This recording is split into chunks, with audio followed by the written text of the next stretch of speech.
Bom dia, bom dia, bom dia. Então, a pergunta é a seguinte: você se conhece? Você tem passado tempo suficiente com você para se conhecer?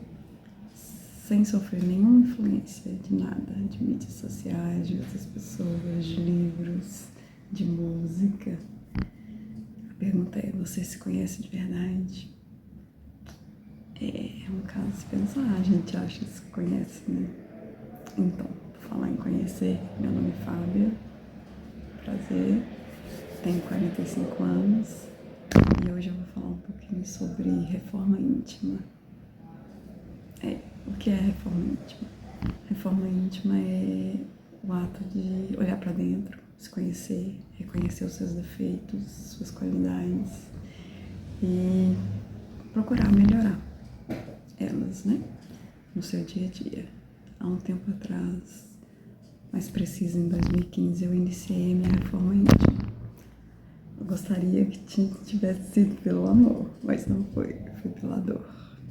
Eu iniciei esse trajeto pela dor, né? E assim, foi muito bom, porque até então eu não tinha percebido isso, que eu não tinha ficado sozinha, assim, sozinha no sentido assim de estar só mesmo, muito raramente. Eu fazia isso depois da fase adulta, devido, eu acho, aos compromissos, né? Tipo, trabalho, estudo, família. E aí eu percebi isso, mas aí eu vim refletindo lá da infância. Eu nasci numa família, mais 4 irmãos, nós somos 5. Então, assim, daí já começa a casa pequena. Vamos se dizer, eu não tinha um quarto só pra mim. Ou melhor, eu nem tinha um quarto. Fui ter meu quarto depois. E minha casa vivia cheia. Tinha muitos primos, muitas primas que iam pra lá. Vizinhos até, né? Amigos. Então aquela casa sempre cheia o tempo todo. E foi crescendo, crescendo. Na adolescência, a mesma coisa. Na adolescência, né? Pelo menos na minha época, a gente ia muito pra casa dos colegas, os colegas iam muito lá pra casa e conversava o tempo todo. E dificilmente eu tinha esse tempo de parar. Eu tinha ele, depois de um tempo eu comecei a ter esse tempo. Eu fazia isso. Meu pai, isso eu já tinha 15 anos. E eu sempre gostava de ficar sozinha, desde pequena. E não tinha como, né, gente? Casa pequena, muita gente. E eu entrava dentro da minha cabeça mesmo, no meu mundo. Né? Muitas vezes a pessoa fala, nossa, você brinca sozinha e tal, essas coisas de criança. Mas não era, porque eu queria ficar sozinha, entender meus pensamentos. E na adolescência, meu pai começou a construir lá em casa, aumentou a casa. E, tipo, tinha 3 andares, o último era um telhado. Mesmo assim, a casa era cheia de gente, não tinha como ficar muito tempo sozinho, porque a casa não estava terminada onde a gente morava, né? O resto não. E aí, o que eu fazia? Quando era noite, assim, eu adorava fazer isso. Até um pouco tempo atrás eu fiz isso. Eu subia lá no telhado, no último andar. Tinha uma janela que dava acesso ao telhado, assim. E sentava ali e ficava. Sem música, sem nada, porque não tinha como, né? Porque no máximo a gente tinha aquele... Aí, toca-fitas. E depois veio aquele de CD. Eu esqueci o nome daquele, meu Deus do céu. Alguém lembra aí e me fala. Ai, meu Deus. E eu subia, sem nada disso. Lá nem luz tinha. Subia, tipo, dava umas 6 horas da noite, tava meio clarinho, eu subia. E ficava lá, sentada, sabe, pensando. Eu nunca fui uma pessoa religiosa, mas eu sempre tive muita conexão com Deus, sabe, com Jesus. Eu sempre fui muito de seguir minha intuição, meu coração, pra tudo. E eu subia lá e ficava conversando, assim, mentalmente, né, com Deus, sentindo aquela energia, né, da lua, das estrelas, é muito gostoso. Mas aí, assim, ficava tipo 1 hora, meia hora, depois descia e vivia a vida, né. Mas também no tempo eu não tinha muito, assim, 15 anos, né, gente, há 30 anos atrás, Meu Deus do céu. É muito tempo, né? Era outro mundo, né? Eram outras cabeças, crianças, os adolescentes. Nossa, era outra coisa. Assim, graças a Deus a gente evoluiu com muita coisa, mas a gente perdeu muita coisa também. Com essa tecnologia, sabe? Com o avanço, com as redes sociais, a gente perdeu muita coisa. E ficou muito mais fácil pra gente se perder. Porque a gente não fica sozinha, né? Então, assim, sempre tá sendo influenciado pela música, pelas mídias. E assim, eu digo, quando eu falo sozinha, é sozinha mesmo, é sem nada, nada, a não ser você e Deus ali sentada, olhando pro nada, sabe? Sem, deixando o pensamento vir. E para se conhecer. Gente, quando eu fiz isso, nossa, foi tão bom. Porque eu era muito assim, 8 ou 80, ou tá certo ou tá errado. Eu não tinha meio termo. E eu ficava muito, assim, às vezes acontecia as coisas, eu ficava muito brava, eu sempre fui muito justa. Sou ainda, graças a Deus. Mas hoje eu, tipo, que pondero, analiso mais a situação da pessoa, né? E me ponho no lugar. E será, se fosse eu, não faria o mesmo? Não sei. E antes não. Eu estava certa e achava que estava certa, que outra pessoa estava errada, tipo, né? Digamos, né, assim, um pouco radical. E a vida não é assim, né? A gente sabe. E eu achava que sempre o defeito estava no outro. Oh. E quando eu iniciei minha reforma íntima, né? Foi, como eu falei, através da dor, né? Não pelo amor. E eu iniciei ela, primeiramente, sozinha comigo, sem saber muita coisa, assim, né? Eu queria ficar sozinha. Aconteceu algumas coisas também, eu fui roubada, fiquei sem telefone. E aí, com isso, eu peguei aquele Nokia antigo que só liga. Fiquei com aquilo, não queria WhatsApp, não queria redes sociais, não queria nada. Tipo, entendi a mensagem e segui, sabe? E aí, ali eu comecei mais, né? Porque querendo ou não, quando a gente tá com um celular, alguma coisa assim, a gente se distrai. E aí eu comecei essa reforma. E aí eu fui pra fraternidade espírita, né? Nosso lar.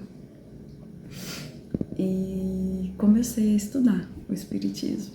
E ali eu vi que tinha, né? A gente iniciava, né, na escola do Evangelho, aprendizes do Evangelho. E dentro disso tem a reforma íntima, que é você olhar para você acima de tudo, né? E, gente, não, até arrepiei. Quando eu comecei isso, sério, arrepiei mesmo. Aquilo foi cair nas máscaras. A gente era uma turma bem grande, assim, sabe? Tinha umas 35, 40 pessoas no início. E ali a gente fazia a roda, um de frente pro outro, e a gente compartilhava muita coisa.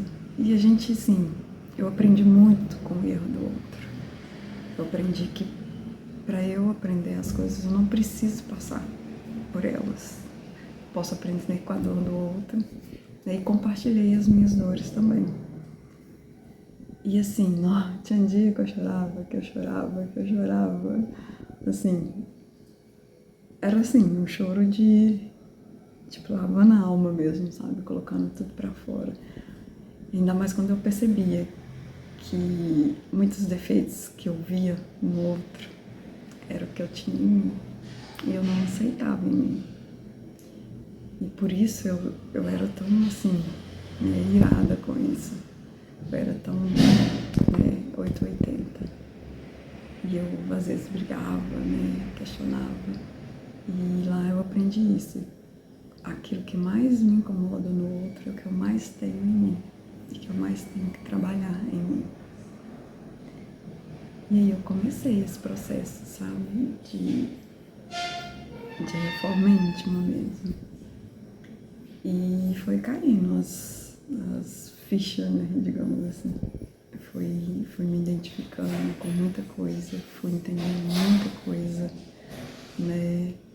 E assim, fui me tirando, né, do lugar de vítima que eu achava que eu era. E no final das contas, assim, não tem vítima nenhuma, né? Não tem. Foram as minhas escolhas. E com elas eu fui, né? Arcando com as consequências dos meus atos. E é um processo, assim, muito gratificante quando você entende, quando você aceita, quando você muda, né? E, assim, eu não sou perfeita, a reforma íntima, ela nunca tem fim. É um dia de cada vez, sabe? Você ali se conhecendo, né? Reconhecendo suas qualidades, seus defeitos, aquilo que você pode melhorar, né? Aquilo que você tem em essência, que tem muitas coisas que a gente não tem como mesmo, parece que tá ali no DNA e não sai. Mas você pode melhorar, sabe? E entender que vira e mexe, esse defeito, ele quer retornar e você tem que, opa, peraí, aí lá vai eu cair no mesmo buraco de novo. A gente gostava de falar que era o buraco. A gente sabia que o buraco estava ali na frente, mas a gente caía. E assim, entender, né? Cai uma, cai duas, cai três, quatro, cinco.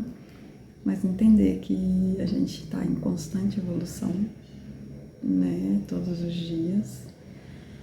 E tentar, né, fazer a nossa parte para sermos melhores a cada dia e com isso fazer do mundo um lugar melhor.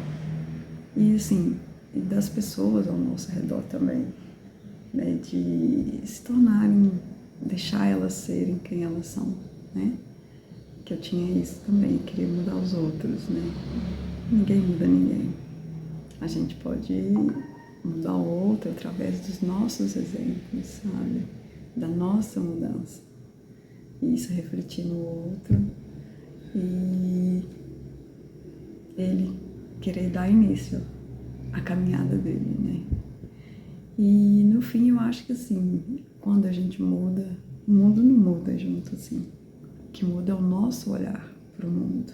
A gente começa a ver as coisas de um jeito diferente, sabe? E isso muda muita coisa. Nossa, quanto isso muda, assim.